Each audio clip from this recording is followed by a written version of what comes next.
Bienvenue au Polysécure, épisode spécial sur lequel on va aborder un document très intéressant qui a été écrit par plusieurs très grands spécialistes en droit, en ingénierie et en sécurité sur le fait que les téléphones cellulaires sont des outils ou des engins de surveillance qui sont à la portée finalement des États maintenant.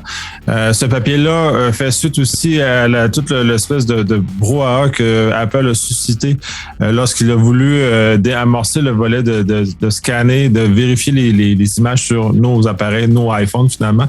Donc l'article, c'est le Bug in Your Pocket, the Risk of the Client-Side Scanning, c'est-à-dire comment on évalue le risque, comment ça a des conséquences et comment ça.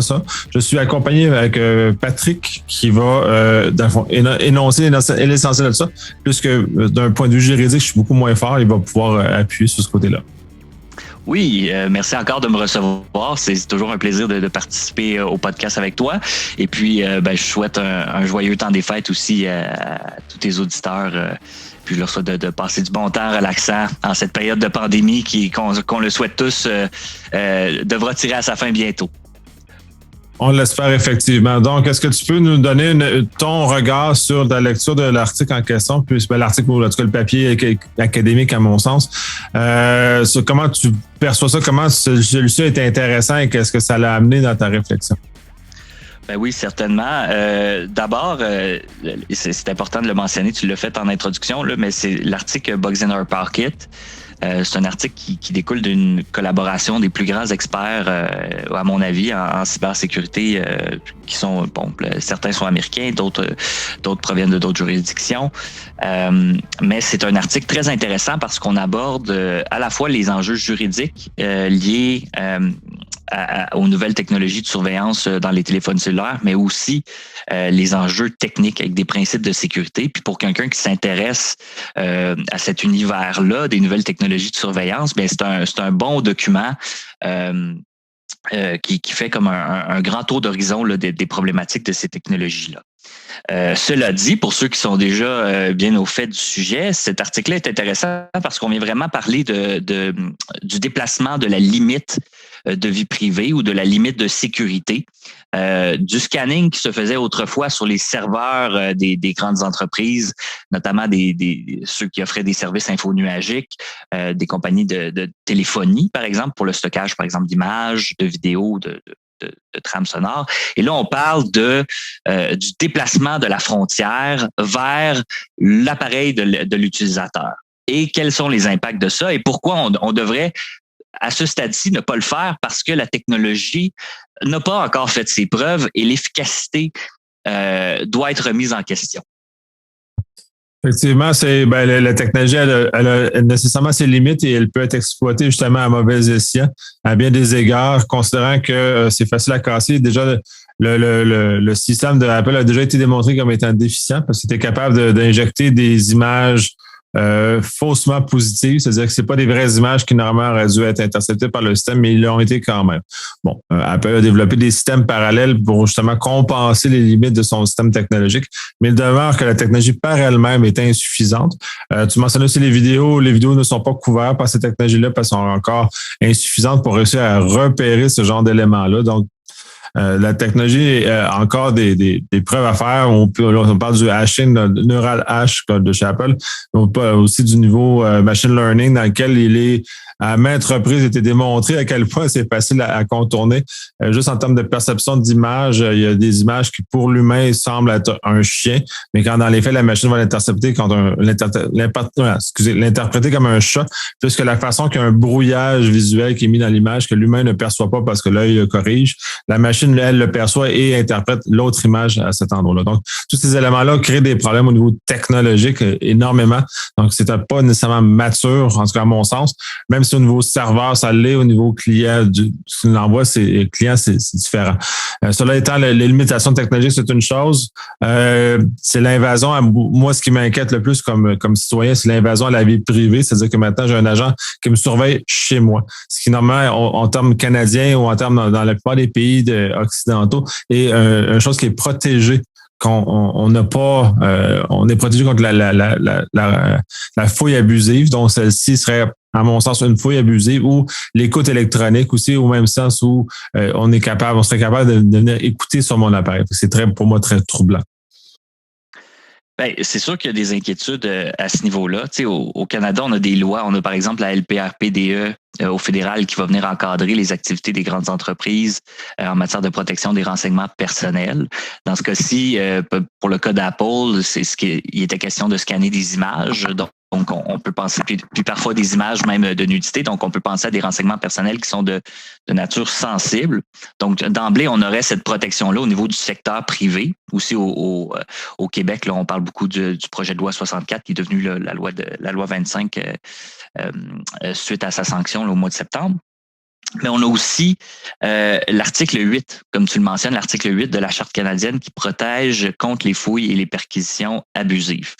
Et donc, effectivement, si ce type de technologie-là est déployé et éventuellement les corps policiers décident de s'en prévaloir suite à des dénonciations, là, comme en fait état, par exemple, le modèle qui est développé par Apple, ben ce type de technologie-là ferait l'objet d'un test constitutionnel parce que, comme tu le dis, puis je le pense aussi au niveau personnel, il y a toute une question de nos valeurs dans une société libre et démocratique qui est en jeu.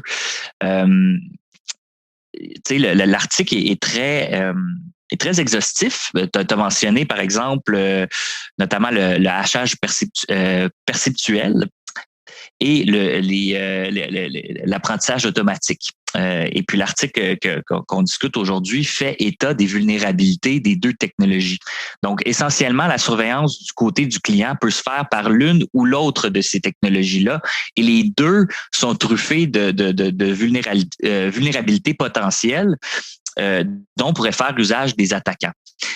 Et ces attaquants-là sont divers. Il peut s'agir d'un attaquant local, comme par exemple dans le dernier podcast, on a discuté des parents d'un enfant, par exemple, qui serait d'une orientation sexuelle ou d'une identité de genre particulière, qui pourrait être victime d'abus parentaux à cause de cette technologie-là, parce que la technologie viendrait flaguer des communications du jeune mineur auprès des parents qui ne partageraient pas ses vues. Mais aussi, on a l'attaquant du gouvernement qui pourrait lui aussi utiliser ces deux technologies-là pour venir espionner davantage les individus. Puis au-delà de ça, on a aussi les attaquants externes comme des cybercriminels ou des États qui pourraient justement truquer ces technologies-là pour venir les utiliser à leurs avantages, tout simplement. Oui, puis c'est d'ailleurs, quand tu parles des États, c'est un des problèmes qui est important parce que tous les pays ne partagent pas le même type de valeurs que nous avons au Canada ou en Amérique du Nord en général, ou en Occident, là, tout dépendant, parce que il y a quand même une gradation de vie privée qui est un peu différente, tout dépendant des pays d'Occident. Mais quand même, on a quand même une chose très importante, la protection des enfants, la protection de justement une certaine forme de liberté sexuelle, d'identité sexuelle qui est comme acquise en termes de niveau social si c'est pas légal. Donc, celle-ci pourrait être bafouée dans d'autres pays qui ne partagent pas ces valeurs-là, dont on peut penser à la Chine ou la Russie, qui ont rendu les gestes, entre autres homosexuels, illégaux. Dans ce moment-là, ce serait un moyen qui serait utilisé pour persécuter ces gens-là dans un concept où c'est une technologie qui permet ce genre de choses-là, mais qui est contraire à nos valeurs occidentales en même temps. Donc, on se trouve dans un défi aussi éthique dans ces compagnies-là qui déploient ça dans un usage qui est pas aligné avec nos valeurs. Et on n'a pas besoin d'aller jusqu'en Chine ou en Russie. Tu sais, c'est des bons exemples de dire qu'il existe des sociétés qui ne partagent pas les mêmes protections par rapport aux minorités visibles que notre société, par exemple la société canadienne.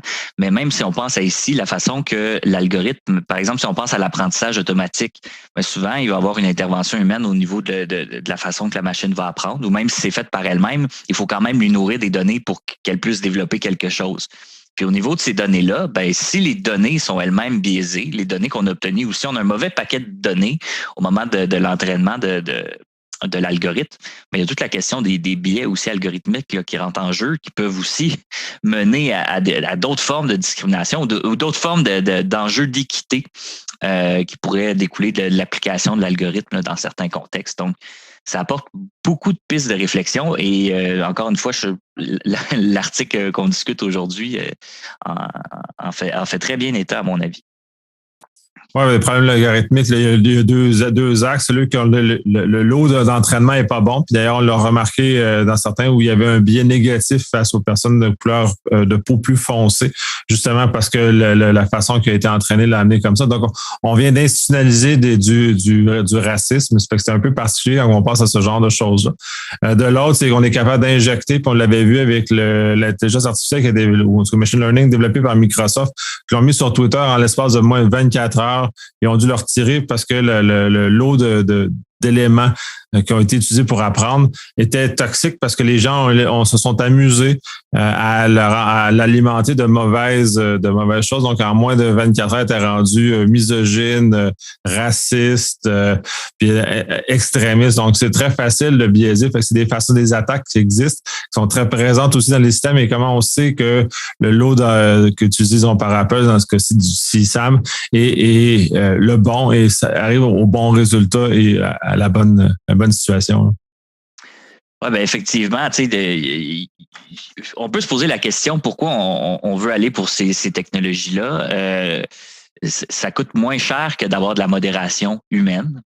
C'est une technologie qui semble, au niveau de l'externe, ça semble comme si on fait quelque chose de bien. C'est fancy, c'est de la technologie. On a un nouveau problème au niveau des forces de l'ordre, c'est qu'on n'est plus capable on n'a plus la même facilité de limiter le problème.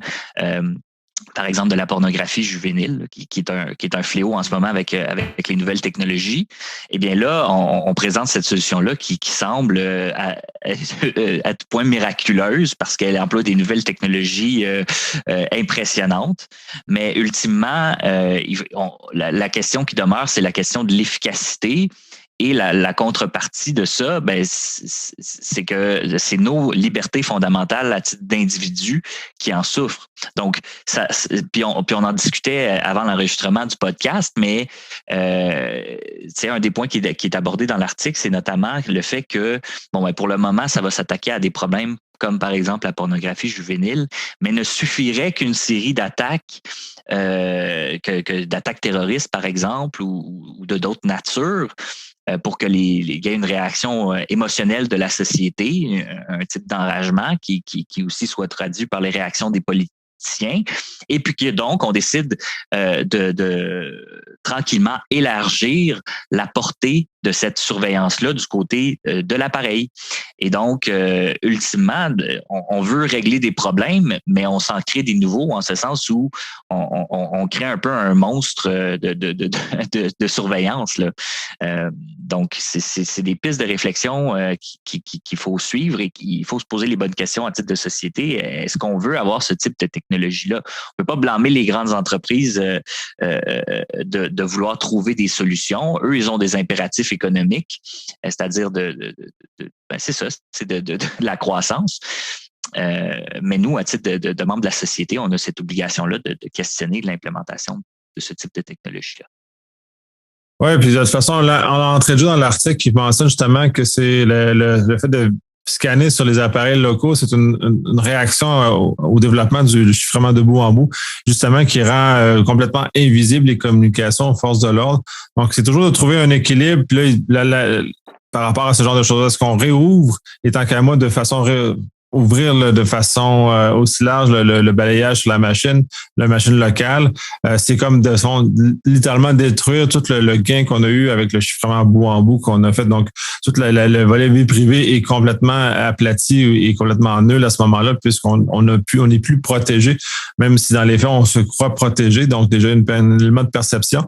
Et tout le volet, comme on peut voir ce que le NSO Group a fait, dans le fond, c'est le même genre de manœuvre, sauf que c'est une manœuvre qui est était considéré illégal. Donc, dans quelle mesure la cohérence de nos personnes politiques quand ça leur sert politiquement ou socialement, ils vont prôner l'usage de tel outil parce que probablement que les Américains l'ont aussi utilisé l'outil du NSE Group.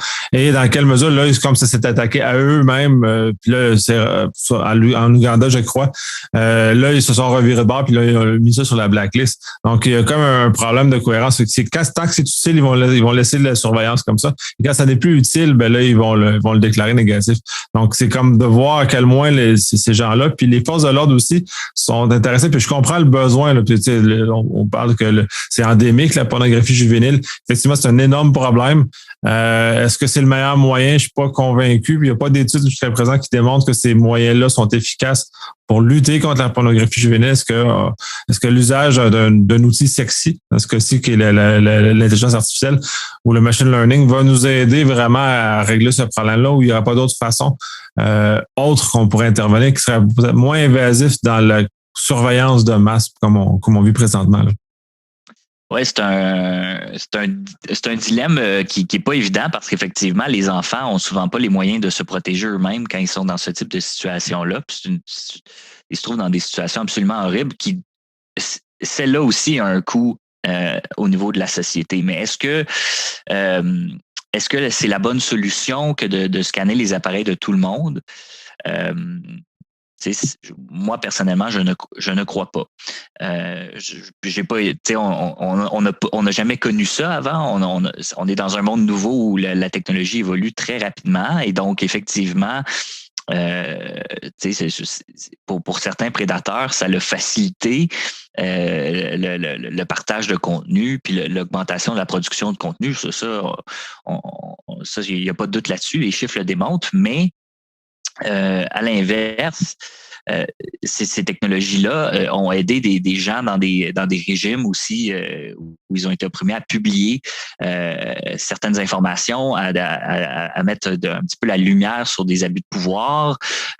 Ça aide à la liberté journalistique. Donc, c'est des outils, les outils de chiffrement, c'est pas des outils qu'on doit vouloir contourner comme ça. C'est pas bénéfique comme personne. Puis on l'a vu aussi dans l'utilisation des appareils électroniques des années 90 où on a limité le chiffrement permis dans certains types d'appareils. Puis finalement, le résultat en est aujourd'hui qu'on se retrouve avec des technologies dans notre quotidien qui sont utilisées dans des entreprises qui sont pas adéquatement sécurisées parce qu'on a tenté, les forces de l'ordre ont tenté ou les gouvernements de limiter la possibilité de chiffrer pour avoir des accès, mais ultimement, c'est les entreprises et les individus qui en ont souffert. Et puis là, si on fait la même chose avec les technologies de chiffrement qui sont accessibles, comme par exemple, je sais pas moi, Signal ou des outils de messagerie du genre. Puis là, on parle même pas je parle de Signal, mais l'enjeu est pas tant là. On parle même du chiffrement au niveau des éléments là, de la prise de photos et tout ça. Mais si on tente de contourner ce chiffrement-là, bien ultimement, on se tire dans le pied comme société. Oui, ben c'est ça, là. C'est toujours l'axe. Dans quelle mesure on est capable de tolérer l'opposition dans un système démocratique dans lequel on a une certaine tolérance à l'opposition et les scènes et nous amènent à avancer. Dans certains régimes totalitaires, cette opposition-là n'est pas acceptée et même châtiée de façon assez violente. On pourrait certains, en tout cas, on a des exemples, il y a des exemples de pays où c'est très clair, justement, où ça sert ce besoin-là de protéger. Et à ce moment-là, c'est pas parce qu'on utilise des communications comme ça qu'on est nécessairement quelqu'un qui a des intentions belliqueuses. Et en tout cas, on minimalement qui veulent pas, on veut peut-être faire avancer la société. Mais cela étant dit, briser ces systèmes-là qu'on a mis en place, tu mentionnais justement, on a affaibli, on vit des problèmes encore de nos jours de cet affaiblissement-là. C'est sûr de casser la sécurité. Il arrive souvent. Les forces de l'ordre américaines arrivent souvent avec le fait qu'ils veulent avoir la clé maître pour ouvrir un escrow key qui permet d'ouvrir le chiffrement. Mais on revient toujours au fait que si on a quelqu'un là, tout le monde peut l'avoir. Si tout le monde peut l'avoir, dans le fond, les communications ne sont pas chiffrées. Donc, ça sert à rien de briser le système de facto à ce moment-là. C'est la même chose que pour le surveillance sur les appareils où en le brisant le système, on vient tout briser la capacité ou la protection qu'on a qu'on perçoit dedans. Puis c'est intéressant au Canada, puis je ne sais pas si tu l'as vu se passer, ce jugement-là, où la Cour a invalidé, je pense que la Colombie-Britannique a invalidé une partie de la perquisition de l'ordinateur parce que la police a perquisitionné l'ordinateur et la Cour a décidé que l'ordinateur contenait beaucoup d'informations personnelles, donc a comme recadré l'usage d'un mandat. Tu peux pas perquisitionner l'ordinateur au complet. Tu peux perquisitionner qu'une partie du contenu, considérant que ta vie privée, comme ta maison, est contenue dans tout ton ordinateur. Donc, il avait redéfini à cette époque-là. Je ne sais pas s'il y a eu des suites, puis il y a eu de l'évolution par rapport à ça. Mais j'avais trouvé ça très intéressant de définir que mon appareil, même s'il est saisi, il peut pas être saisi au complet, puisque celui-ci représente comme l'ensemble de ma vie. Donc, il y a juste un bout qui est, comme la façon que les mandats de perquisition sont faits, c'est vraiment un besoin très étroit et très défini qui est cherché. Donc, au même niveau d'information, c'est un niveau très étroit et très précis, dans lequel le danger, là on ouvre la surveillance large sur mon appareil, même si Apple dit oui, c'est juste les photos, mais il n'y a rien qui empêche que dans 3 mois, ça va être l'entièreté de l'appareil aussi. C'est en sens où ça me préoccupe énormément, là. Tout à fait. Ben, c'est en fait chapeau au juge qui a repris cette décision-là parce qu'effectivement, il faut limiter la portée des mandats de perquisition à ce qui est nécessaire. Et donc, je suis pas surpris du résultat de ce jugement-là. Et puis, tout à fait, quant à ces technologies-là, ben, ça va être de voir comment ça va être interprété par les tribunaux aussi. On a encore beaucoup de questions à savoir comment ça va être déployé. Apple dit qu'ils vont le faire, mais éventuellement. Donc, à suivre. C'est sûr que moi, je vais être intéressé de lire toute la documentation qui va sortir à cet effet-là. Puis, quand ça sera concrétisé, ben, ce sera intéressant peut-être de se reparler à ce niveau-là là, pour voir comment ça va être fait. J'espère que ça ne deviendra pas concret, cet élément-là, parce qu'Apple a l'air de plus en plus à repousser le déploiement. Je pense que le lever de bouclier et l'article en question est très intéressant en ce sens où ils vont justement épuiser puis mettre tous les avertissements en place. Et ils ont utilisé le code Apple comme un code d'étude en plus dans cet article-là. Donc, c'est très intéressant de voir comment tout ça s'est fait. Même si Apple a mis des bons moyens pour éviter des dérapes par rapport à ce genre de choses-là, il demeure que c'est une technologie qui est pas très respectueuse de la vie privée puis qui aurait énormément de capacité d'abus de ce genre de choses-là. Puis même les gens qui peuvent lui parler dans l'article d'un certain nombre d'abus. Puis je vais terminer là-dessus, on l'a vu au Québec, entre autres, avec l'Agence du revenu ou à la SAC, où des gens à l'intérieur de ces institutions-là qui ont accès à l'ensemble des dossiers ont fouillé trop loin, jusqu'à temps que ça se sache et qu'il y ait des mesures qui soient prises en place pour protéger la protection de vie privée de nos différents dossiers. Donc, c'est un peu dans ce sens-là, en tant que société, qu'on doit envisager l'usage de ça, puis s'assurer que les gens qui peuvent déployer ces systèmes-là sur nos téléphones, au minimum, puissent être encadrés par une unité de surveillance qui, comme dans le cas des 2 exemples que j'ai mentionnés, il y a eu des mesures qui ont été mises en place dans ces 2 organisations-là pour plus que ça arrive. Et effectivement, sont très efficaces d'ailleurs, et ça n'arrive plus. Les personnes qui moindrement le font se font congédier sur le champ. Donc, en ce sens-là, est-ce que ces compagnies comme Apple, Google et ces grands-là ont cette capacité-là d'intervenir rapidement si quelqu'un abuse de cette capacité-là? On sait que les gens vont abuser de cette capacité-là. Puis peut-être un avertissement qui est important, c'est que au départ, quand on lit, par exemple, l'actualité, on lit les grandes lignes de ces technologies-là, c'est difficile de ne pas être d'accord parce qu'on se dit, bon, ben, on va limiter la pornographie juvénile, on va limiter ci, on va limiter ça. Mais le danger, il n'est pas là. C'est vraiment le fait que, en anglais, on dirait du creep, là, un petit peu l'expansion tranquille là, de justement de la portée de ces technologies de surveillance-là qui se fait un petit peu dans les coulisses. T'sais. Bon, aujourd'hui, c'est ça, demain, c'est le terrorisme, puis le lendemain, c'est un autre problème de société. Puis là, très rapidement, dès le jour 1 de l'implémentation de la technologie au niveau de la cybersécurité, on contrevient à des principes d'ingénierie fondamentale de cybersécurité. Juste le jour 1 qu'on le fait, on a ce problème-là. Mais au-delà de ça, officiellement, dans la façon que c'est mis en place, aussi, on a un problème parce que c'est normal, c'est dans les impératifs de la police et tout ça, de vouloir avoir des pouvoirs de surveillance plus grands parce que ça leur permet de faire, dans certaines circonstances, du meilleur travail ou d'avoir accès à plus d'informations pour leurs enquêtes. Fait que c'est normal qu'ils vont avoir un lobby pour ça. Mais à l'inverse, nous, les citoyens, on doit dire, ben la limite, elle est là. Puis, à mon avis, la limite, elle est là. Il ne faut pas permettre ce type de scanning-là sur les appareils des individus. Oui, donc ça va conclure. Merci énormément de ta participation. C'est toujours très intéressant d'échanger sur ces idées-là parce que ça vient modeler notre société, ces éléments-là. La technologie vient changer, donne des moyens différents. Donc, on doit se poser les bonnes questions justement pour qu'on aille dans une société dans laquelle on veut aller et pas une société qui nous est imposée par certains grands groupes qui veulent certains intérêts. Super, merci.